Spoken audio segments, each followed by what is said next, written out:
Hi guys, welcome back to my channel. So today I thought we would do a little garden walk to look at what's blooming, what's looking really good. And as you can see, these amazing elephant ears. Oh my goodness, I thought that leaf was the biggest one, but this one is definitely huge. It's just crazy. It looks so good. Really happy with those. It does look like the leaves tend to kind of brown up as they age, I guess, and then I just trim them back. But that's been really nice. And then up here we have the geraniums, which I ended up staking, if you can see them, because we had a really heavy rainstorm and they were just falling all over the place, so I had to stake those, but they're fine. And you can see the Mizzou and the alyssum and those petunias. These planters are just so full and looking really, really good. And then we also have this, I think it's Tiny Tom or Tiny Tim tomato plant.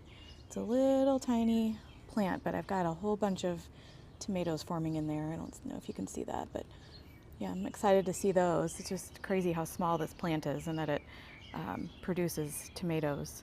And then I don't think I showed these in my previous video, but these are a sedum. I think that's called lime sparkler or something like that. I'll go ahead and try to find that plant name and let you guys know. But this is blooming. I don't know if you can see that, but it's these very, very delicate pink flowers. They're so cute. I chose this because this is a very hot and sunny area and it's sitting on a black metal table. So I thought these would do well here because they like, the heat, and they're drought tolerant type of sedum. But they seem to be doing really well here. And then we've got the lavender, which the pollinators have been bouncing around from that lavender, and then they come over to this verbena here, and then to the coneflowers. So they just go back and forth all day. It's really fun to watch the big bumblebees. Not as many honeybees, but there's plenty of bumblebees. And these purple coneflowers are just really going for it. They're really happy. Tons of huge blooms. They look beautiful. And then the yarrow here, that's doing well. They came out in a real bright dark pink, and they're sort of aging to a little bit of a lighter pink. It just looks really nice.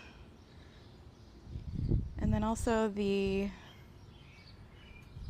baby Elizabeth rose here. This one is putting on some more blooms.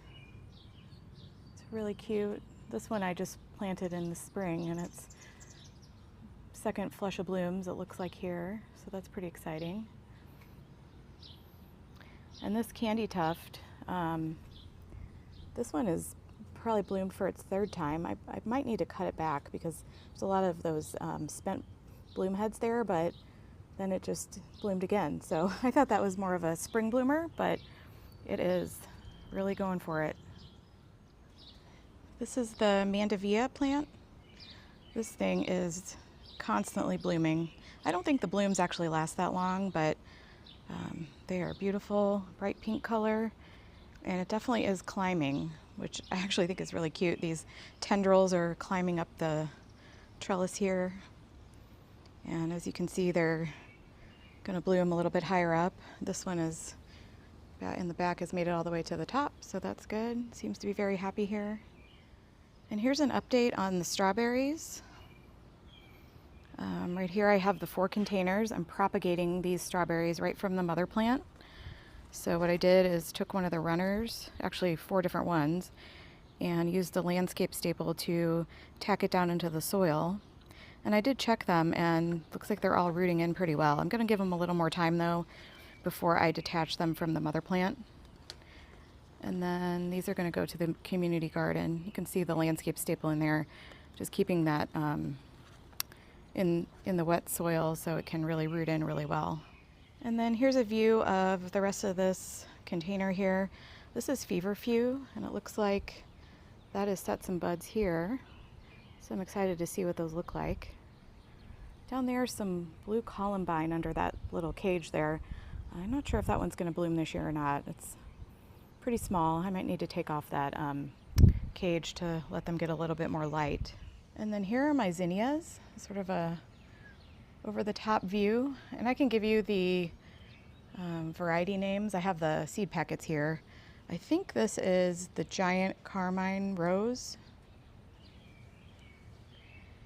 And I think these are the giant lime.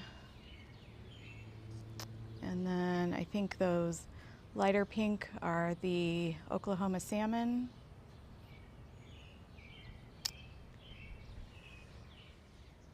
I think these are the ballerina. They're a very soft pink, a much different shaped petal than some of the other ones. They're almost like straight with a blunt end compared to these, which are more of like a, you know, little cushion style. So those are looking really good. I really love the color palette.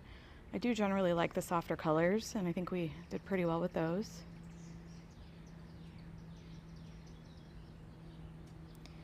And then down here are the raspberry ripple. These are a much smaller zinnia, but I do have some buds.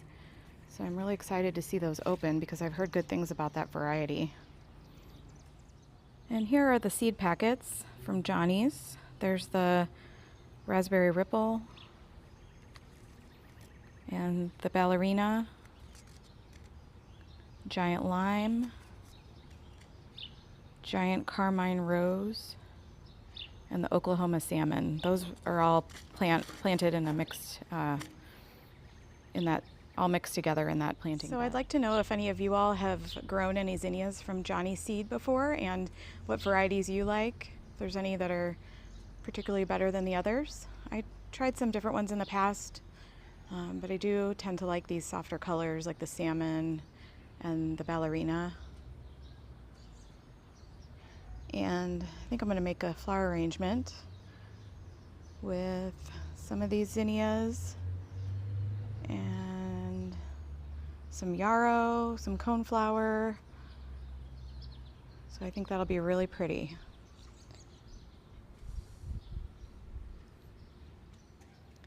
I'm going to take you guys up front to show you the two containers next to my front door so you can see what those look like.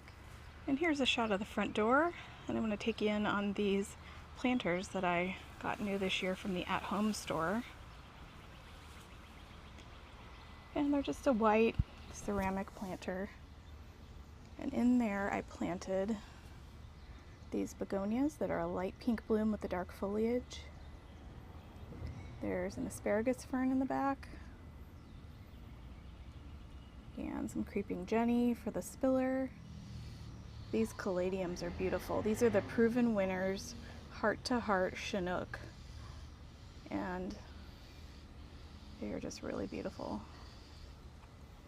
I know this container is going to get a lot bigger than this. This has only been planted for maybe 3-4 weeks at this point.